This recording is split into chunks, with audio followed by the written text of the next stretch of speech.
How's it going, everyone? Mrs. Currier here. Today is Tuesday, April 28th, and I hope everyone had a great little mini break. I'm about to read the next chapter in the chapter of in the Trumpet of the Swan. And this chapter is called Serena. We are on chapter 16, I believe. No, 17. Holy moly. Chapter 17 is called Serena. So, and in total, we have, I believe, 21 chapters. 21 chapters altogether. So, only a few more left. And when this book is done, we're going to turn Writing Freedom into a read aloud. And me, Miss Forcier, and Miss Del Grosso, all three of us are going to take turns reading the chapters. So, and we're going to start at the beginning. So, if you've forgotten some of the Writing Freedom things that we did before our remote learning adventure, don't worry, they're all going to be up soon. But for now, we're going to keep going with Trumpet of the Swan. So this chapter is called Serena. During the next 10 weeks, Louis got rich. He went every evening except Sunday to the nightclub and played his trumpet for the customers. He did not like the job at all. The place was big and crowded and noisy. Everyone seemed to be talking too loudly, eating too much, and drinking too much. Most birds like to go to sleep at sundown. They do not want to stay up half the night entertaining people. But Louis was a musician, and musicians can't choose their working hours. They must work when their employer wants them to. Every Saturday night, Louis collected his pay, $500. Mr. Lucas was always on hand to receive his agent's fee of 10% from Louis. After Louis had paid Mr. Lucas, he still had $450 left, and he would put this in his money bag, hop into the next waiting taxicab, and return to Bird Lake, arriving around 3 a.m. His money bag grew so stuffed with money, Louis was beginning to worry. On Sunday afternoons, if the weather was good, crowds of people would gather on the shores of Bird Lake, and Louis would stand on the island in the middle of the lake and give a concert. This became a popular event in Philadelphia, where there isn't much going on Sundays. Louis took the concert very seriously. By playing for the people, he was earning the right to remain free and not have his wing clipped. He was always at his best on Sundays. Instead of playing jazz and rock and folk and country and western, he would play selections from the works of the great composers, Beethoven, Mozart, Bach, music he had learned by listening to records at Camp Kookooskoos. Louis also liked the music of George Gershwin and Stephen Foster. When he played Summertime from Porgy and Bess, the people of Philadelphia felt that it was the most thrilling music they had ever heard. Louis was considered so good on the trumpet, he was invited to make a guest appearance with the Philadelphia Symphony Orchestra. One day, about a week before Christmas, a great storm came up. The sky grew dark. The wind blew a howling gale. It made a whining noise. Windows rattled. Shutters came off their hinges. Old newspapers and candy wrappers were picked up by the wind and scattered like confetti. Many of the creatures in the zoo became restless and uneasy. Over in the elephant house, the elephants trumpeted an alarm. Lions roared and paced back and forth. The great black cockatoo screamed. Keepers rushed here and there, shutting doors and windows and making everything secure against the awful force of the winds. The waters of Bird Lake were ruffled by the strong, mighty wind, and for a while the lake looked like a small ocean. Many of the water birds sought protection on the island. Louis rode out the gale on the lake, in the lee of the island. He faced the wind and kept paddling with his feet, his eyes bright with wonder at the strength of the blast. Suddenly he saw an object in the sky. It was coming down out of the clouds. At first he couldn't make out what it was. Maybe it's a flying saucer, he thought. Then he realized it was a large white bird, struggling desperately to come in against the wind. Its wings were beating rapidly. In a moment it splashed down and flopped ashore, where it lay sprawled out, almost as if it were dead. Louis stared and stared and stared. Then he looked again. It looks like a swan, he thought. It was a swan. It looks like a trumpeter swan, he thought. It was a trumpeter swan. "My goodness," said Louis to himself, "it looks like Serena. It is Serena. She's here at last. My prayers have been answered." Louis was right. Serena, the swan of his desiring, had been caught by the fierce storm and blown all the way across America. When she looked down and saw Bird Lake, she ended her flight almost dead from exhaustion. Louis was tempted to rush right over, but then he thought, no, that would be a mistake. She is in no condition at the moment to perceive the depth of my affection and the extent of my love. She is too tired. I will wait. I will bide my time. I will give her a chance to recover. Then I will renew our acquaintance and make myself known. Louis did not go to his job that night. The weather was too bad. All night he stayed awake, keeping watch at a slight distance from his beloved. When morning came, the wind subsided. The skies cleared.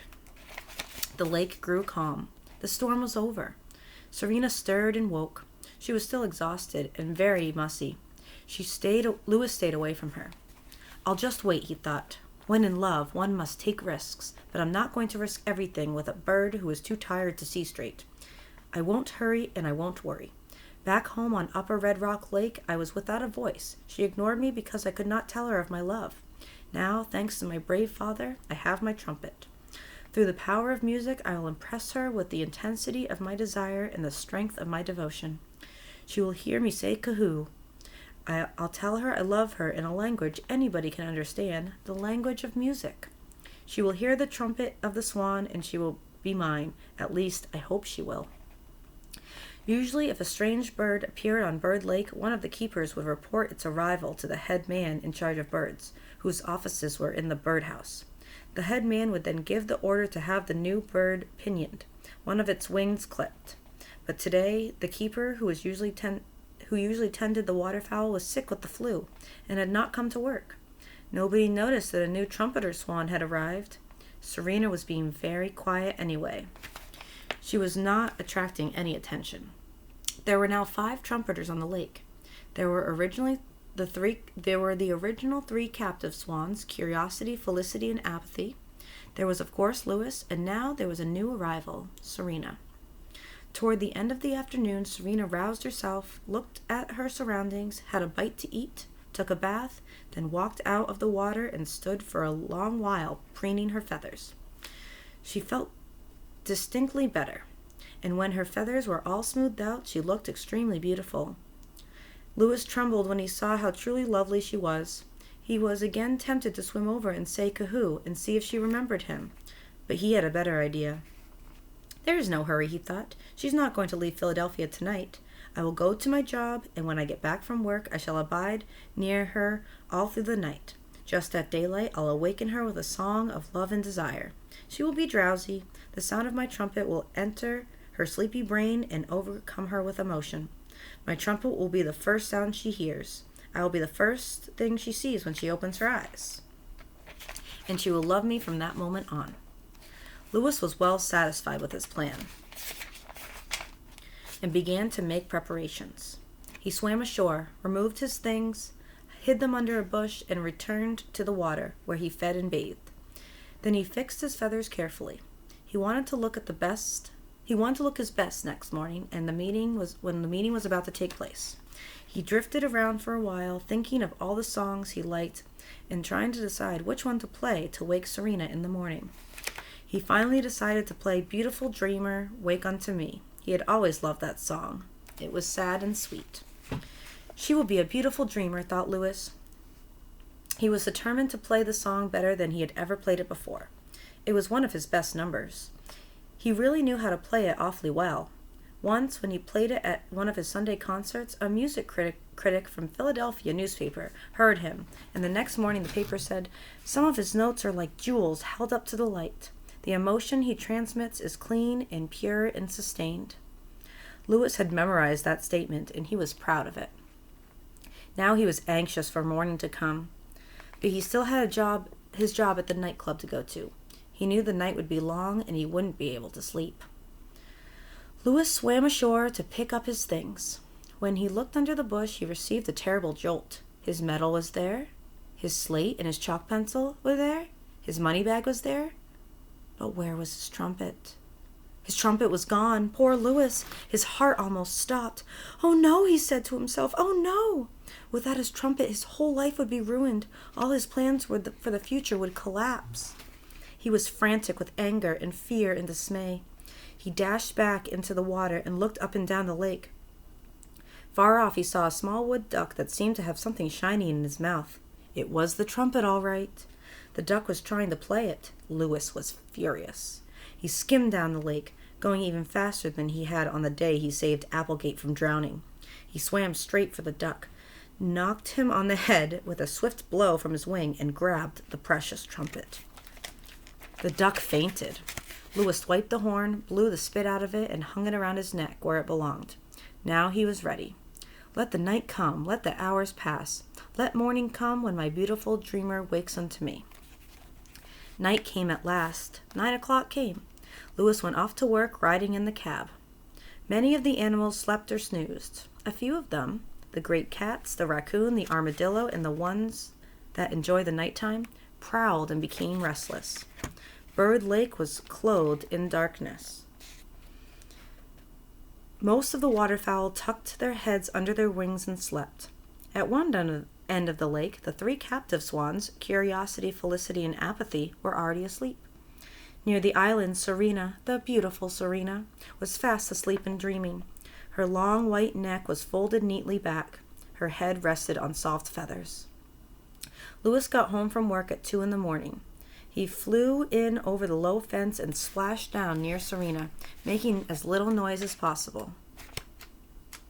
Wow, this chapter is long. We still have a bunch of pages to go. All right, sorry, I messed up a little bit. I'm going to reread just a tiny bit. Louis got home from work at 2 a.m. He flew in over the low fence and splashed down near Serena, making as little noise as possible. He did not try to sleep. The night was fair and crisp, as nights often are, but just before Christmas. Clouds drifted across the sky in endless procession, partially hiding the stars. Louis watched the clouds, watched Serena as she slept, and waited for day to come, hour after hour. At last, a faint light showed in the east. Soon creatures would be stirring, and morning would be here. "This is my moment," thought Louis. "The time has come for me to awaken my true love." He placed himself directly in front of Serena.